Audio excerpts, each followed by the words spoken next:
Halo, selamat siang. Adil Kak Talino Bacuramin Kak Saruga Basengat Kak Jubata. Perkenalkan, nama saya Mangat Wicipta, NIM 3012000075, Prodi Pendidikan Jasmani, Kesehatan dan Rekreasi, tahun angkatan 2020 PJKRB. Di sini saya akan menjelaskan tentang pendidikan jasmani di Indonesia. Sebelum lanjut ke penjelasan materi, di sini saya akan menjelaskan tentang apa itu pendidikan jasmani. Ada beberapa pendapat tentang pendidikan jasmani menurut beberapa para ahli. Yang pertama itu menurut H.S. Husdarta tahun 2011 halaman 18. Pendidikan jasmani merupakan proses pendidikan melalui aktivitas jasmani, permainan atau olahraga yang terpilih untuk mencapai tujuan pendidikan.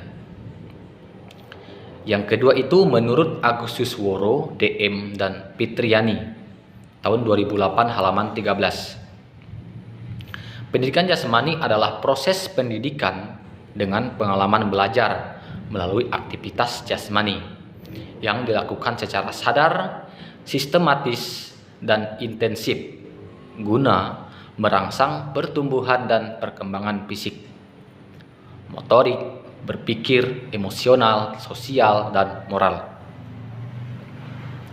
Itu tadi pendapat dari beberapa para ahli. Jadi kesimpulan tentang pendidikan jasmani itu adalah proses belajar mengajar melalui aktivitas jasmani dan merangsang pertumbuhan dan perkembangan psikomotor, afektif, dan kognitif secara menyeluruh.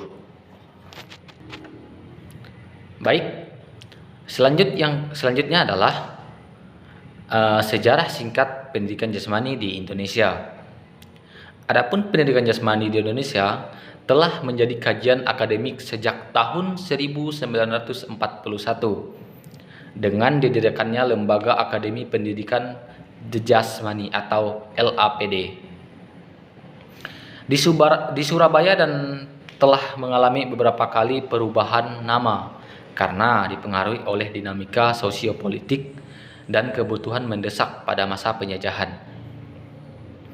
Setelah Indonesia memproklamasikan kemerdekaan pada tanggal 17 Agustus 1945, dibentuklah susunan beberapa kabinet pertama di mana kegiatan olahraga dan pendidikan jasmani berada di bawah Menteri Pengajaran.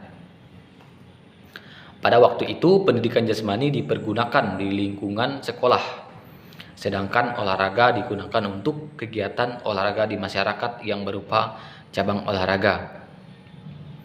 Yang berarti dari penjelasan tersebut, pendidikan jasmani ini sudah di bawah naungan lingkungan sekolah, sedangkan olahraga bisa dikatakan juga di bawah naungan masyarakat berupa cabang-cabang olahraga yang ada. Baiklah, saya akan melanjutkan tentang apa sih tujuan pendidikan jasmani itu. Tentunya pendidikan jasmani itu ada beberapa tujuan yang dicapai. Yang pertama, mengembangkan keterampilan pengelolaan diri dalam upaya pengembangan jasmani serta pola hidup sehat. Artinya, pendidikan jasmani mampu mengembangkan keterampilan pengelolaan diri siswa untuk pengembangan jasmani serta memiliki pola hidup yang sehat. Yang kedua itu meningkatkan pertumbuhan fisik dan psikis. Tidak hanya pengelolaan diri, artinya pendidikan jasmani juga mempunyai tujuan untuk meningkatkan pertumbuhan fisik dan psikis. Nah, yang ketiga itu meningkatkan kemampuan dan gerak dasar. Tentunya dalam pendidikan jasmani itu sangat diperlukan untuk pengelolaan fisik serta mampu untuk lakukan gerak dasar. Yang keempat itu meletakkan landasan berkarakter moral. Tidak hanya tentang fisik yang dijalankan dalam pendidikan jasmani ini, tetapi juga ada karakter atau moral yang diterapkan dalam penerapan pendidikan jasmani ini. Yang kelima itu mengembangkan sikap sportif. Yang keenam itu menjaga keselamatan diri, orang lain dan lingkungan, artinya peduli terhadap sesama individu dengan individu yang lainnya atau sosial. Nah, yang terakhir itu memahami konsep aktivitas jasmani, artinya paham tentang apa konsep-konsep yang ada di dalam pendidikan jasmani tersebut. Selanjutnya yaitu tentang manfaat pendidikan jasmani. Apa sih manfaat yang akan dilaksanakan dalam pendidikan jasmani ini? Tentunya mempunyai manfaat yang sangat baik. Salah satunya sebagai sarana untuk ruang gerak anak. Yang kedua itu menjaga kekuatan otot dan tulang. Yang ketiga, mengurangi resiko obesitas. Tentunya dalam berolahraga kita akan mampu mengontrol tentang pertumbuhan di dalam tubuh kita.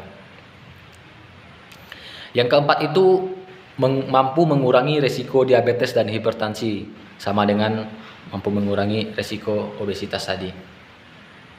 Nah, yang terakhir itu untuk memperbaiki mood.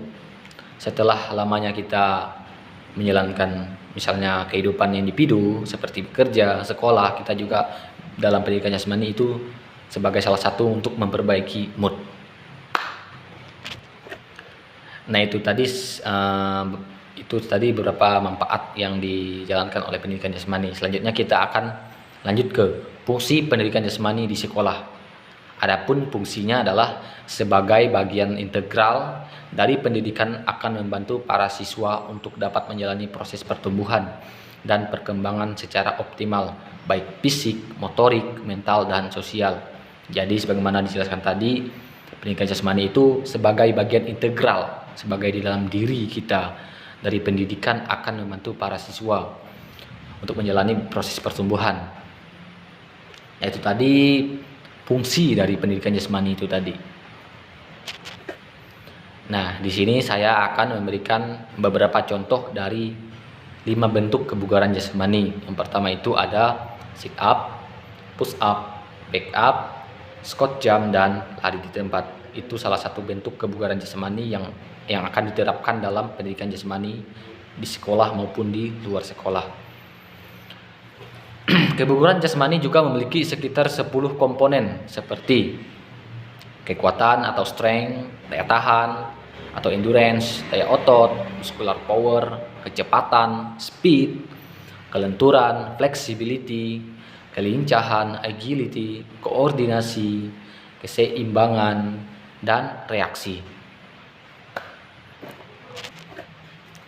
Nah, itu tadi penjelasan singkat dari saya tentang kebugaran jasmani atau pendidikan jasmani di sekolah, maupun dari bentuk segi fungsi, manfaat, tujuan, serta sejarah pendidikan jasmani itu di sekolah, terutama di Indonesia.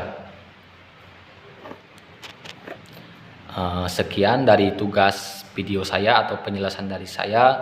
Saya ucapkan banyak terima kasih. Adil Kak Talino, Bacuramin Kak Saruga, Basingat Kak Jubata. Salam olahraga, jaya jaya jaya.